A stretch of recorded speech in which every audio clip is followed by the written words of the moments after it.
Welcome to Wikipodcast. Hello. Today, we're diving deep into something that sits, well, right at the heart of the human experience: intimate relationships. And specifically, that often unspoken hurdle, the fear of vulnerability. Exactly. It's quite a paradox, isn't it? It really is. We seem wired for connection, Uh-huh. but the very thing that allows for that deep closeness, letting ourselves be truly seen, can feel incredibly risky. Absolutely. So, when we talk about intimacy, we're looking at that emotional closeness, sometimes physical closeness, too, that we share in our lives. Right. Could be romantic love, Yeah. or maybe a really supportive friendship, family ties. Yeah, these relationships grow as we kind of influence each other and build up a history together. But like you said, that desire for connection often bumps up against a fear of really showing who we are. Mm-hmm. And that's what we want to explore today. Those emotional barriers that can sometimes keep us, well, at arm's length. Okay, so maybe let's start by unpacking what we actually mean by intimacy. It's not just being near someone, is it? There are different layers. Right. Emotional intimacy feels fundamental. It seems to be built through what researchers call self-disclosure. So sharing personal stuff about ourselves. Yeah, exactly. And then experiencing a supportive response from the other person. That back and forth seems key. And that's what creates trust and feeling validated. Yes, trust, validation, the safety to be vulnerable, Yeah. which, ultimately leads to that feeling of closeness. Okay. And then there's the physical side, physical intimacy. Mm-hmm. And this goes beyond just sexual contact, though that's often a big part of romantic relationships. So like holding hands, hugging, kissing, Yeah, all those forms of touch. exactly. They actually release neurochemicals that reinforce our bonds. But it's important to remember, too, that deeply intimate relationships can absolutely exist without sex. Like queer platonic relationships, for example. That's a really crucial distinction. Intimacy isn't, one size fits all. And definitions vary too, right? Mm. Some scholars might focus just on romantic partners. While others include close friends, family connections. But the common thread seems to be those reputed experiences, emotional or physical closeness, building up over time. Right. It's a process. Okay, so how do these relationships actually start? What's the spark? Well, it often begins with interpersonal attraction. It seems to be a mix of things drawing us to someone. Like what? Research suggests physical attractiveness, definitely, but also certain personal qualities we like, maybe trustworthiness, warmth, loyalty. And just having good interactions with them, liking being around them. Yeah, simple positive interactions. That initial click might have a strong visual component, though. Ah, okay. And there's maybe an evolutionary angle there, attractiveness signaling health or something. Possibly, yeah. It's interesting, though, that couples who stay together long term, they actually tend to be pretty similar in attractiveness levels. That is interesting. So it's not just about some ideal image, but more about those positive exchanges over time. Seems like it. When someone consistently shows they like us and it feels genuine, not just like they like everyone, that's apparently a powerful driver. Okay, so there's that initial attraction. What happens next to build the actual intimacy? Well, self-disclosure seems to be the real engine here, sharing personal details about yourself. And it needs to be reciprocated. Yeah, that's key. When you open up and the other person responds supportively and then they share back, that really deepens the feeling of intimacy. Makes sense. And other things play a part too, right? Well, humor. Or Oh, what? yeah. Humor, initiating maybe some non-sexual physical touch, just signaling interest through eye contact, body language. All that helps in the early stages. And these interactions, they don't just happen in a bubble, do they? The context must matter. Absolutely. Timing can be everything. You might meet someone great, but if one of you isn't really ready for a relationship. That might not go anywhere. Right.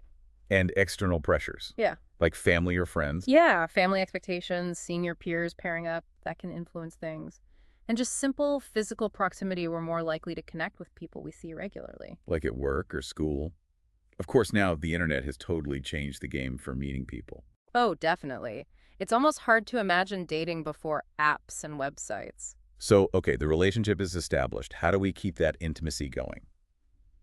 It doesn't just maintain itself, does it? No, it really seems to require ongoing effort, intentionality. So, consistent positive communication, shared experiences. Mm-hmm. Those are vital for strengthening bonds and commitment. Think about verbally reassuring your partner. Openly sharing your thoughts and feelings. Yeah, spending quality time, connecting with shared friends, even just sharing chores and responsibilities. These are all active maintenance strategies. And physical intimacy often continues to be important for many couples, too. Right. And that commitment, it often gets deeper over time, marked by big steps like moving in together or getting married. Those actions create a kind of shared investment, don't they? They make it harder, practically and emotionally, to just walk away. Exactly. They build a stronger foundation, increase the barriers to dissolution. Okay, so we have a picture of what intimacy is, how it starts, how it's maintained, but we're focusing on intimacy and the fear of vulnerability. Where does that fear really start causing problems? Well, one huge area is conflict, how couples handle disagreements. Because conflict is inevitable, right? Absolutely. But the way couples navigate it makes a huge difference. Unproductive patterns, like a really negative tone, or getting stuck in those awful, predictable negative cycles. Or just avoiding the issue entirely, or getting defensive, hostile. Yes, all of those. And often that stems from feeling emotionally unsafe or threatened, which can tie back to something called attachment insecurity. Oh, okay. Attachment insecurity. That goes back to our early relationships, doesn't it? Childhood stuff. Yeah, basically our early interactions, usually with parents or primary caregivers, they shape our adult attachment styles, and those styles influence how we approach intimacy later on. So what does that look like if someone has, say, high attachment anxiety? Well, there's often this persistent worry about abandonment. It can lead to behaviors like being overly jealous, seeing conflict where maybe there isn't any, or just being much more negatively affected by arguments. Wow, yeah. Underneath that is maybe a deep fear of rejection. Often, yes. It sounds incredibly stressful. And what about the other side? Attachment avoidance. Well, for people high in attachment avoidance, there's often a fear of intimacy itself. They might downplay how important close relationships are. Find it hard to form those really deep connections. Maybe value independence so much that closeness feels suffocating. Exactly. It's almost like they're guarding themselves preemptively against getting hurt by keeping people at a distance. Right. And it's not just our internal stuff, is it? External stress must play a role too. Oh, massively. Things like money worries, stress from work, family issues, Yeah. they all drain the resources we need to actually nurture relationships. So instead of energy for shared activities or sex or good communication, that energy goes into just coping.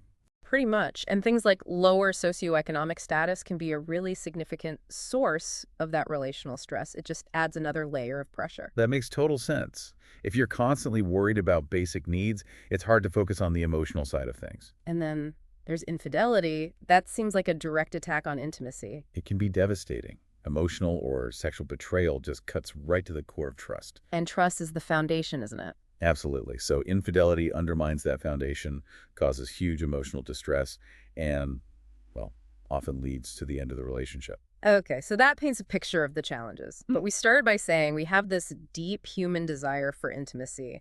So what are we actually missing out on when that fear of vulnerability wins? What are the upsides of strong, intimate connections? Oh, the benefits are huge. They impact our psychological well-being, our physical health. Yeah.